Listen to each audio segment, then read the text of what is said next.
afternoon. Welcome to the Perky Collar page on YouTube. Today we're going to discuss what retailers, men's clothing stores especially, won't tell you about belts. Are you ready? The answer is they're not meant to last. And that probably shouldn't surprise any of you because you find yourself buying a new belt every 6 months, especially if it's a reversible. You have black on one side and brown on the other. You're really tearing that belt up fast because the holes are an inch apart. And then every time you wear your black shoes, your brown shoes, you flip the buckle and you wear the belt again, day after day after day after day. So yes, you get a lot of use out of it, but it's not going to last more than 3 months in many of those cases because you're using both sides.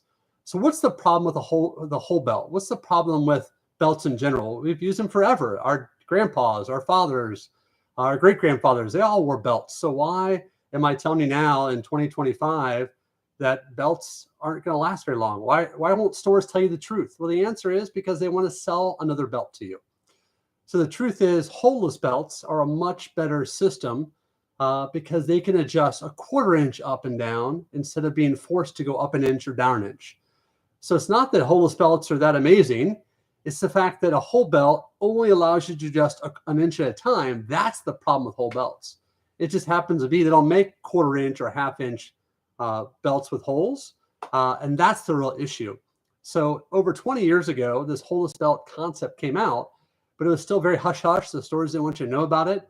But the patent ran out, and now everyone's making them, and they're all over the place. So how are you as a viewer, as a consumer, supposed to be able to navigate between the good quality and the bad quality? Well, that's why I'm here today, is to kind of shed some light on that subject and help you pick out the best quality holeless belt. And again, you're not buying a holeless belt just because it's holeless. You're buying it because the adjustability, that's a real clear point. It makes you understand that. The adjustability of a holeless belt is a 1/4 inch up and a 1/4 inch down. That's what makes it better. Not just because I'm trying to bash belts. It's because the adjustability of a belt is just too far up and too far down. None of us ever gain or lose weight by an entire inch. It just doesn't happen that way. And every time you sit after lunch, every time you get in your car, every time you get on an airplane, every time you're sitting anywhere for any length of time, your belly's pushing on that belt, causing the belt to stretch. As it stretches, it causes those wear marks in the belt, which are ugly. You have a nice looking suit, nice looking shirt, nice looking pants on, and the eye just is drawn to the ugliness of the holes on the belt. So my recommendation is either go ahead and keep replacing your belt every 3 to 6 months, or invest in a holeless belt. And that way you can adjust 1/4 inch up, 1/4 inch down after a meal. If you're going to sit in an airplane, loosen it a little bit while you're sitting in the airplane, and you stand up, tighten it up before you go to the restroom, before you get off the plane. So it has that flexibility, so you're never putting pressure on the belt while you're sitting. When you sit in the car, loosen the belt. When you get out of the car, tighten the belt. So you just have a lot more flexibility. Now, maybe some of you are saying, well, why can't I just adjust my whole belt every inch when I get up and get down and get in the car and get out of the car? I guess you could. No one does that, but I guess you could. Holeless belts are just easier to adjust because you don't have to pull the whole belt out to adjust it. You just literally lift a lever, and that allows you to slide down the track a 1/4 inch up or a 1/4 inch down. So it's easier to adjust. That's why it's more feasible to do it a lot more often throughout the day. So without further ado, let's talk about holeless belts. Let's talk about some features of holeless belts that make a big difference. Okay, so a traditional holeless belt will have a little, I call it lever or bean at the very bottom. You just push this. When you're wearing it, you're actually going to push it forward like this, and that's going to cause the track, which is back here, the little lever, you can see it right there. You can see that little piece just sticking down. That little piece is going to ride along this track. Now, another difference between holeless belts is some of the tracks start way up here and some of the tracks start way down here. So it's better to have the track as far down, as close to the tip as possible, because it allows you more flexibility with the belt. It gives you more flexibility as how long the belt actually appears on your waist. The further back it is, the longer the belt strap has to be. So if you're someone that just likes the belt to go strictly to your first belt loop, then I would make sure that track goes as close to the tip of the belt as you possibly can. So that's what the belt looks like when it's on you, nice and clean, no wear marks, no stretch marks on this side here. And you can adjust it as far as you want. And it looks very nice. So this is like a burgundy belt with a nice silver H buckle. H doesn't stand for anything. It's just an H. But it's nice. It's simple. It's elegant. And that's the beginning of our belts. And again, to adjust it, let's just do another quick example. When it's on me, I just push this lever. I use my left hand. I think it's easier. And I pull the lever. It's right there. I pull that lever forward, and then I pull the belt out. That's nice and easy. And that way, it's easy to use with 2 hands if you can. because that way you're not fighting the belt.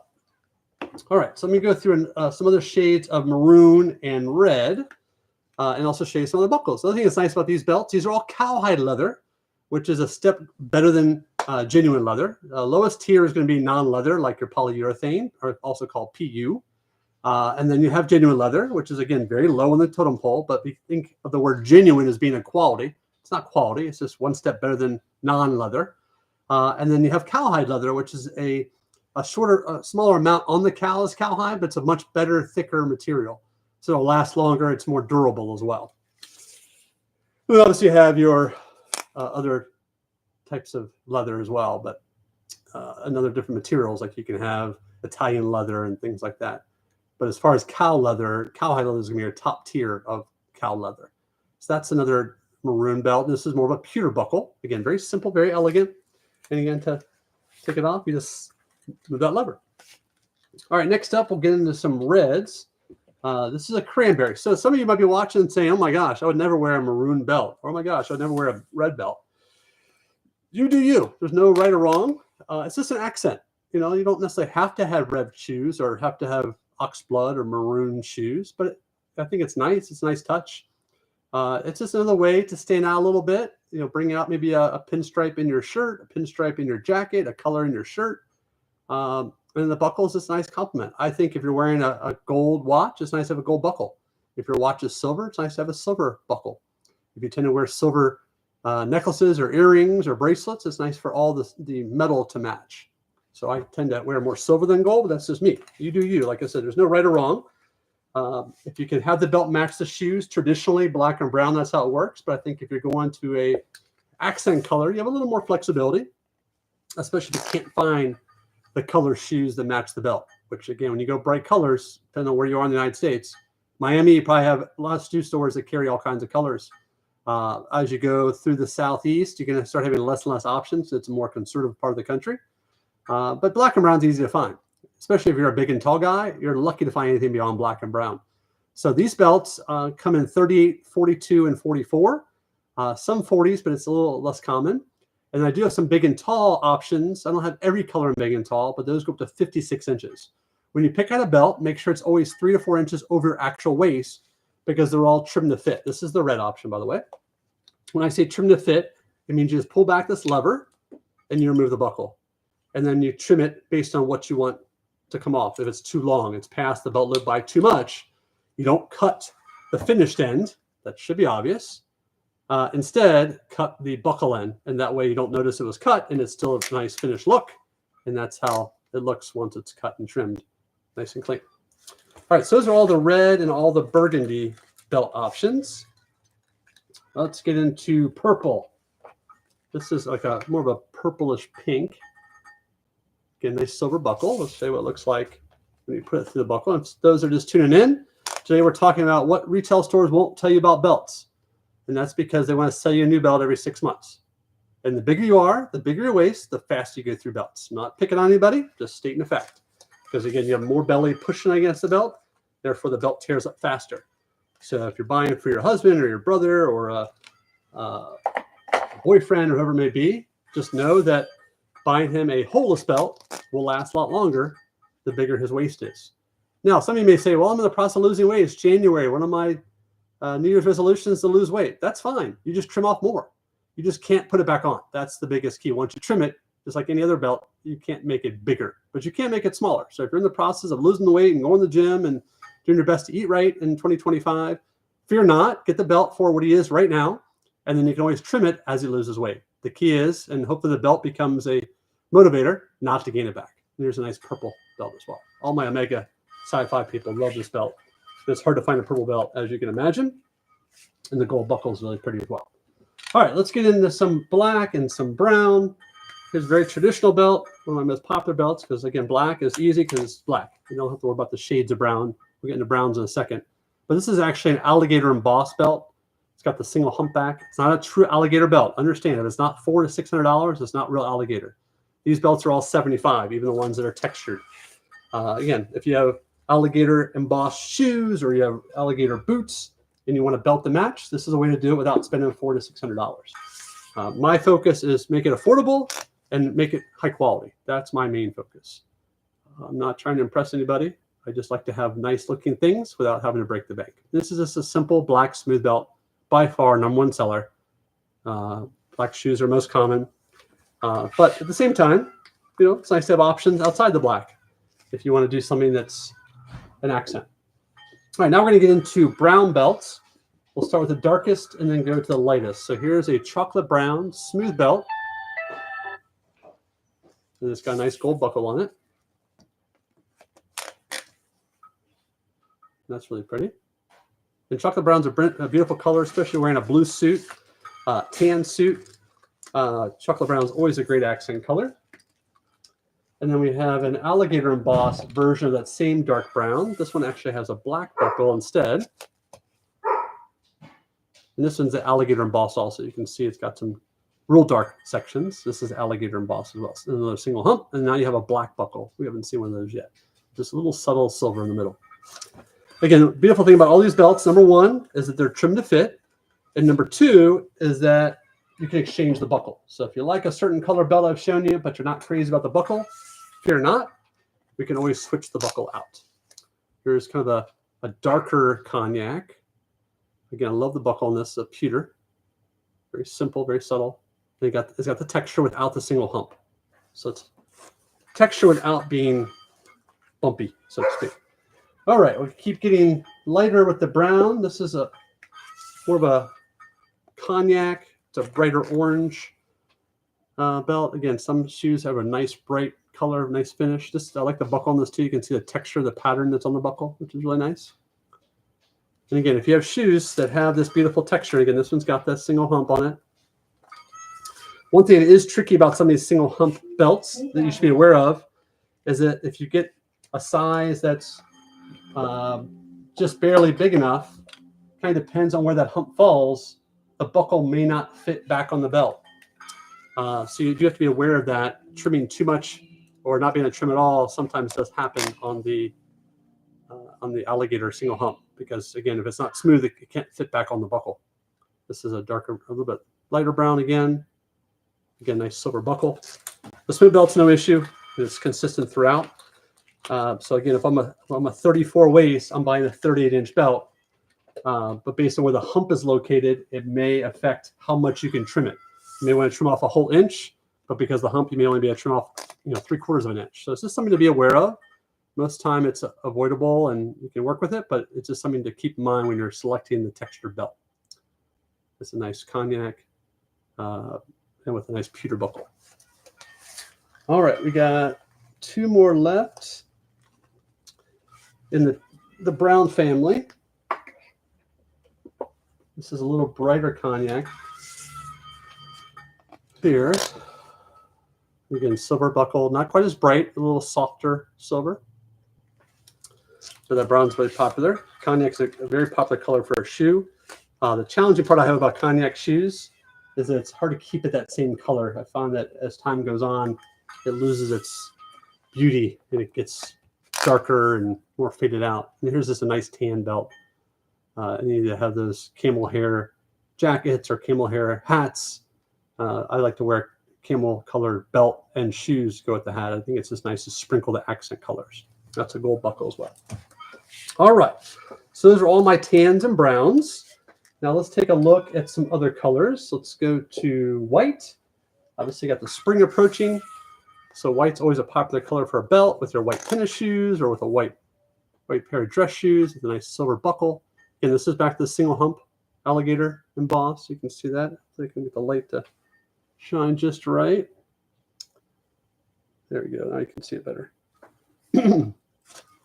And I also have a white smooth belt as well. Let's take a look at that. And then we'll look at a gray. We'll look at some navy belts as well.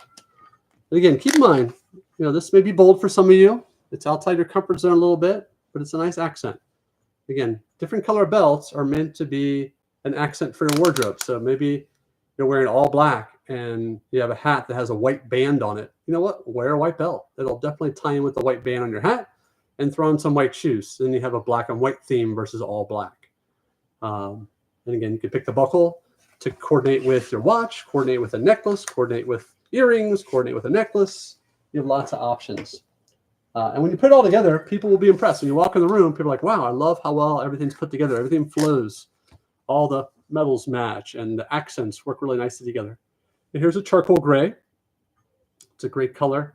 And it's got a nice gold buckle. Again, you can switch the buckle. Not a big deal. But nice and simple, nice and subtle. I love my charcoal gray shoes that I like to wear. I think gray is a great accent color, especially if you want to wear like a pink or a purple. Gray always looks good with those colors. Or any really bright color, gray always is a nice compliment. Those of you like pink.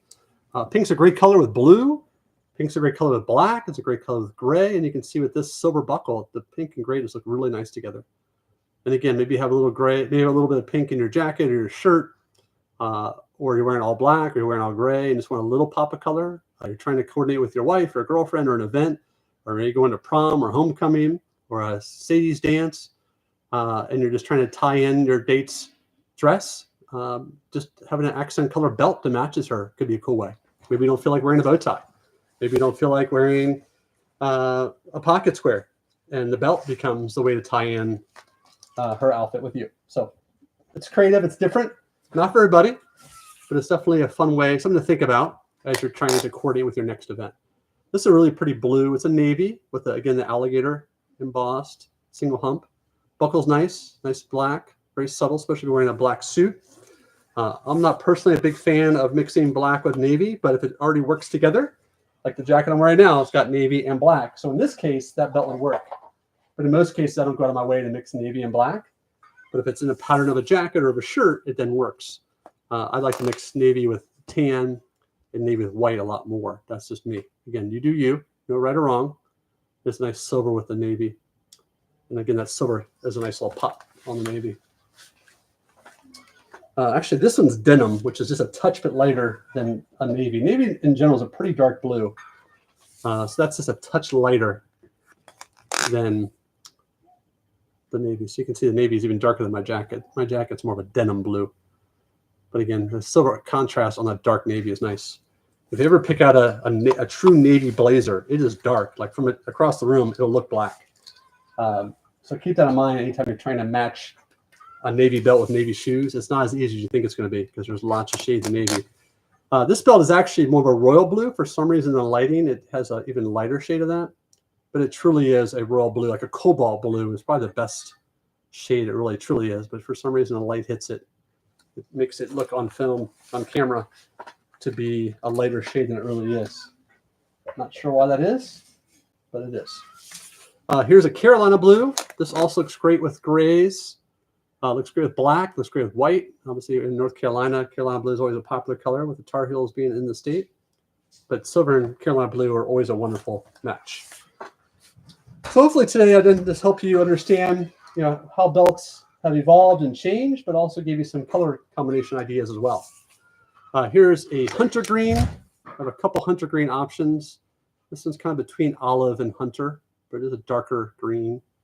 And this buckle is really neat because all you do is press a button, which is right here, and that releases it. There's no lever to pull. Again, this is a nice simple belt, beautiful color. Green's obviously very popular, spring and fall.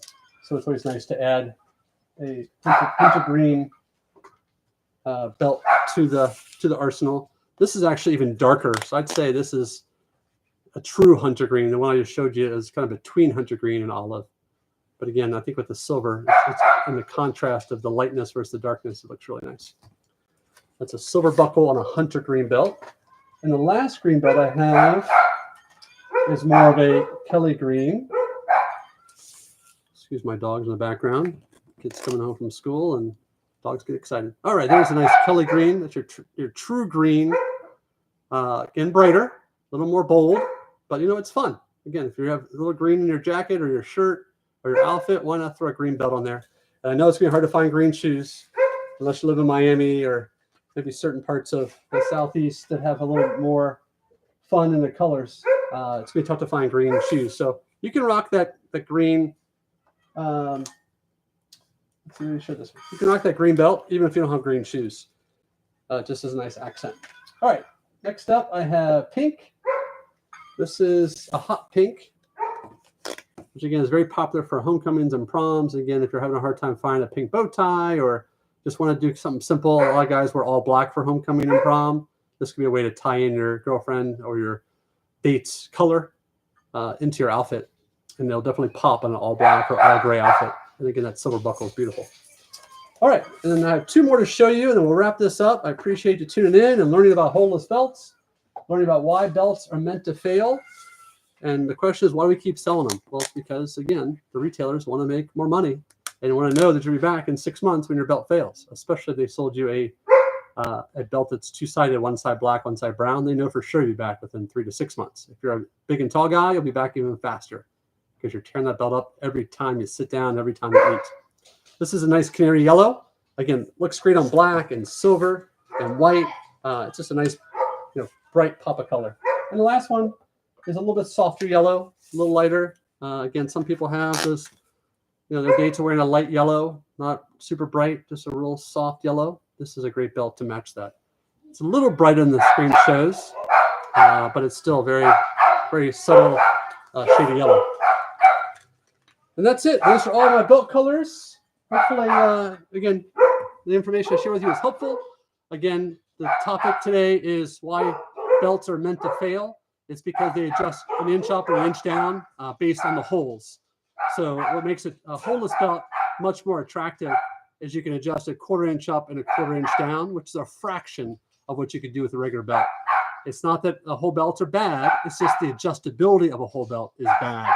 And they know that every time you eat, every time you sit, you're going to tear the belt up. So if you want a belt to last a long time, invest in holeless belts. But again, when you invest in holeless belts, there's some things you need to know about. Number one, look at the track. The further down the track goes on the belt, the shorter the belt can be. The further down it is, the longer the tail of the belt has to be because you want to make sure it fits you properly. And it gives you less flexibility as you gain and lose weight throughout the year. Other thing to find out is it real leather? Is it polyurethane? Is it genuine leather? Is it cowhide leather? Those are questions you need to learn to ask when you're buying the belt. And lastly, feel the buckle. The buckle typically hits the ground every morning. And if you have a tile floor like I do in my bathroom, that tile and those buckles do not get along. They get hit. They're contacting each other on a daily basis. Eventually, that buckle is going to break. If that buckle breaks, your belt no longer is going to function. So, but if you find a nice heavy-duty buckle that's not plastic, that's not going to fall apart easily, that belt will also last a lot longer. So again, in recapping, make sure the belt is real leather.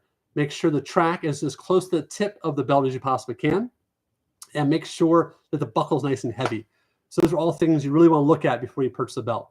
A nice holeless belt should range from $75 to about $150. If you start getting into higher tier leather, you can get up to $225, $250 in holeless belts as well.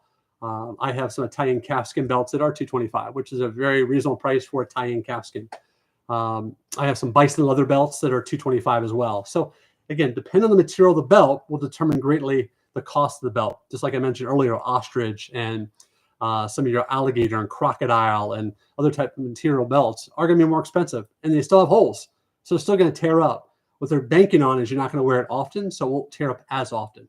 I'm focused more on the belts you wear on a regular basis and making sure they last as long as possible. Again, it's a pleasure talking to you today. Hope you enjoyed the content from today. Please like and share. Please comment if you have any questions. If you want to get a hold of me, my website is Perky, PERKYLLC.com. Been in business 10 years, taking care of people, making sure things work and fit and last a long time. I stand behind all my products. There's never an issue when you bought it. I replace it because I stand behind my products. And very few people will do that anymore, unfortunately, because they know the belt's meant to fall apart and they can't stand behind it. However, my business and your business and our relationship is more important than the cost of a belt. So I'll stand behind a belt. If it doesn't last at least a year, it should last even more than 2 years. So keep that in mind when you're buying a belt. Do you have a guarantee? How long should it last? When they say no guarantee, that should be your first red flag. You can also reach me through email, info@perkyllc.com. You can also find me on all social media, including YouTube, where you found me today. You can also find us on Facebook and Instagram and LinkedIn and Twitter and X and TikTok and whatever else is out there, Pinterest and Tumblr and so on and so forth. Again, thank you so much for tuning in. If I can be of help or answer any questions for you, please reach out. Have a great day, and thanks for tuning in.